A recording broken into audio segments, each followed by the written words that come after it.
మళ్ళీ అప్పుడు ఇప్పుడు అకామిడేట్ చేస్తామని చేయలేదు. ఇప్పుడు ఎమ్మెల్సీగా ఇచ్చినందుకు కాంగ్రెస్ పార్టీ తరఫు నుంచి రేపు ఎమ్మెల్సీగా రాబోయే విజయశాంతి గారికి, శంకర్ నాయక్కి ఆర్ అద్దంకి దయా గారికి అందరికీ కూడా ముందే all the best and congratulation చెప్పడం జరుగుతుంది ఏఎన్ఎన్ న్యూస్ ద్వారా లైవ్లో. అదే కాకుండా ఇక్కడ కాంగ్రెస్ పార్టీ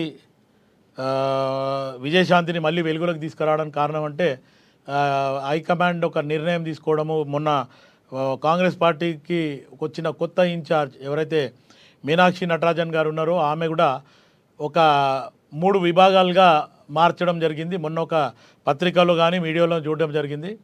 కాంగ్రెస్ పార్టీకి గతం నుంచి ఒక 40-50 ఏళ్ళ నుంచి కానీ 30 ఏళ్ళ నుంచి కానీ పార్టీకి అంకిత భావంతో పనిచేస్తున్న వాళ్ళది ఒక లిస్ట్ పెట్టండి.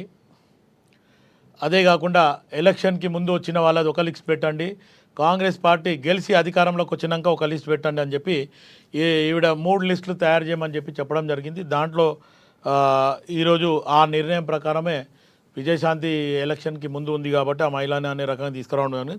కానీ ఈరోజు ఏం జరిగినా హైకమాండ్ ఒక నిర్ణయం తీసుకుంది. కానీ హైకమాండ్ ఇంకొక నిర్ణయాలు కూడా కొన్ని తీసుకోవాల్సింది. ఈరోజు గ్రేటర్ హైదరాబాద్ నుంచి కానీ సిటీ నుంచి ఎక్కడ కూడా ప్రాతినిధ్యం ఎక్కువ లేకుండా పోతుంది. సిటీ ప్రాతినిధ్యంని కూడా మొత్తానికి పరిగణనలోకి తీసుకొని ఖచ్చితంగా సిటీలో ఇప్పుడు నాలాగా కానీ ఇంకా ఎవరైనా సీనియర్లు ఉంటే కానీ ఇటువంటి వాళ్ళని కూడా పరిగణనలోకి తీసుకొని ఖచ్చితంగా వీళ్ళకు కూడా అధికార పదవులు ఇవ్వాలని చెప్పి ఖచ్చితంగా కోరడం జరుగుతుంది. ఎందుకంటే పార్టీలో ఒక రకంగా ఇంకొక రకంగా ఆలోచిస్తే ఎవరో చెప్పి వెనకాల గాడ్ ఫాదర్ ఉండి వాళ్ళకి చెప్తే వాళ్ళకే ఇవ్వడం జరుగుతుంది. అట్లా కాకుండా ఒక సీనియారిటీ కానీ లేకపోతే పార్టీకి నిజంగా కూడా అంకిత భావంతో పార్టీ టైం లైన్లో ఉండి లేకపోతే పార్టీకి సిద్ధాంతంగా పనిచేసే వాళ్ళకి కూడా ఇవ్వాలని చెప్పి నేను కోరుకోవడం జరుగుతుంది. రైట్. శివకుమార్ లాల్ గారు మళ్ళీ వస్తాం మీ దగ్గరికి. మనతోటి బీఆర్ఎస్ నేత రామ్మోహన్ గారు ఉన్నారు, ఆయనతో మాట్లాడదాం. రామ్మోహన్ గారు నమస్తే అండి. నమస్తే అన్న, పెద్దలందరూ నమస్తే. ఏంది రామ్మోహన్ గారు తెగ నవ్వుతున్నారు మీరు? మీ నవ్వులు ఏర్కొన్న మర్మం ఏంటి మాకు కూడా చెప్తారా కొంచెం? ఎమ్మెల్సీ సీట్ల విషయంలో మీకు యాక్చువల్గా అయితే 2 వరకు రావాలి, కానీ 4 సీట్లు ఫరక్ పడి, ఎందుకు ఆ ఫరక్ పడి అంటారు? తేడా ఎక్కడ జరిగిందంటారు? తేడా మీరు దాసోజు శ్రవణ్ కుమార్ గారిని అయితే మీరు చెప్పారు. ఇంకోటి ముఖ్యంగా కాంగ్రెస్ పార్టీ రేవంత్ రెడ్డి గారి పరిస్థితి చూస్తే నవ్వొస్తుంది మనకి. ఎందుకంటే ఆయన ఆత్మరక్షణలో పడిపోయాడు, ఆయన సెల్ఫ్ డిఫెన్స్ లో పడిపోయి ఎవరికి సీట్లు ఇవ్వాలి ఎవరికి లేదు లేకుండా ఇప్పుడు శివారావు చెప్తున్నాడు. వాళ్ళకి ఇన్ఛార్జ్ గారు చెప్పారు A category, B category, C category అని. ఆ కేటగిరీలో ఇప్పుడు బి కేటగిరీ సీట్ వచ్చింది అన్న. శివన్న మియాసొట్టు సీనియర్ నాయకులకు లేదు పాపం, మీరు ఇక్కడ చెప్పుకుంటున్నారు. అధిష్టానం వింటదో వినదో. వాస్తవానికి మియాసొట్టి కార్యకర్తలకు సీట్లు రావాలని అవకాశం దక్కాలి. అనాదిగా పార్టీని పట్టుకో ఉన్నారు, పార్టీ గురించి బ్రహ్మాండంగా మాట్లాడుతున్నారు.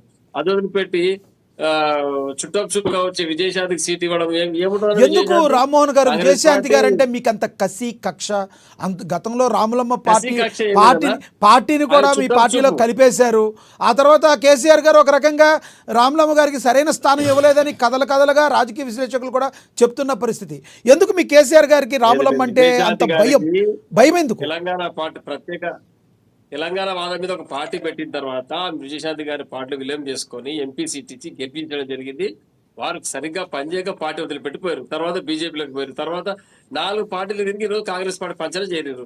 ఎక్కడ కూడా రాజకీయ క్షేత్రం లేదు ఆమెకు. ఎక్కడ ఒక గ్రామం గాని, ఒక మండలం గాని, ఒక జిల్లా గాని నేను పలానా స్థానిక నా ఊరు ఇదని చెప్పుకునే పరిస్థితి లేని నాయకురాలకి ఈరోజు ఎమ్మెల్సీ స్థానం కట్టబెట్టి ఇటువంటి party Hyderabad, greater Hyderabad party పటిష్టత కొరకు పనిచేస్తున్నటువంటి శివలాల అన్న సోటోలకు టికెట్ ఇవ్వకుండా పార్టీ ఈరోజు సెలబ్రిటీ. ఇంకోటి ఈ బీసీ జనగణ కరెక్ట్ కులగణ కరెక్ట్ జరగలేదని బీసీ సంఘాలు మొత్తం అల్లరి పెడుతుంటే ఆ కోటలో ఒక సీటు, మరి ఎస్సీ వర్గీకరణ కరెక్ట్ గా జరగలేదని చెప్తున్నారు అద్దంకి దయాకర్ గారికి.